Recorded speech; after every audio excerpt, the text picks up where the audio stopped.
गेल्या 3 दिवसांपासून झालेल्या अवकाळी पावसाने हजारो हेक्टर पीक उद्ध्वस्त। विदर्भ मराठवाड्यात गारपिटीचा हवामान खात्याचा इशारा।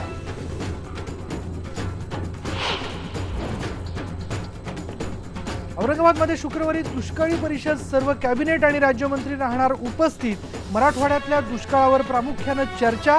अवकाळी पाऊस आणि गारपिटीमुळेही शेतकऱ्यांवर आलंय संकट।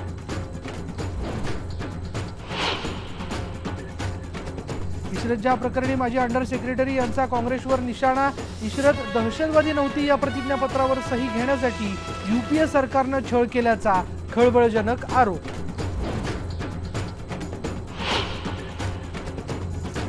जेएनयू कॅम्पसवरच्या वादग्रस्त कार्यक्रमाच्या व्हिडिओ क्लिपमध्ये फेरफार झाल्याचं पीटीआयचं वृत्त।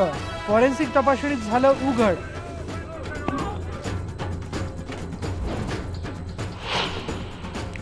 बलात्कार आणि ऍसिड हल्ल्यातल्या पीडित महिलांबाबतीत राज्य सरकार उदासीन। पुनर्वसन आणि मदतीसाठी सुरू केलेली मनोधैर्य योजना अडकली लाल फिती।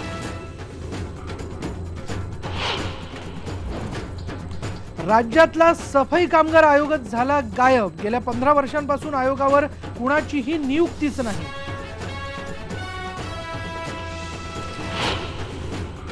पुण्यात आज सराफा व्यापाऱ्यांचा बेमुदत बंद। पुणे सराफा असोसिएशनचे अध्यक्ष फतेचंद रांका अरुण जेटली आणि नितीन गडकरी यांची भेट घेण्याकरता दिल्लीत पोहोचले।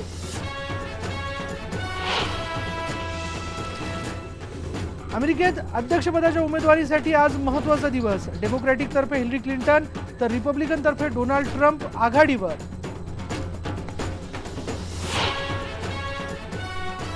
फोर्ब्स मासिकाच्या अब्जाधीशांच्या यादीत बिल गेट्स पुन्हा पहिल्या क्रमांकावर। मुकेश अंबानी 36व्या क्रमांकावर।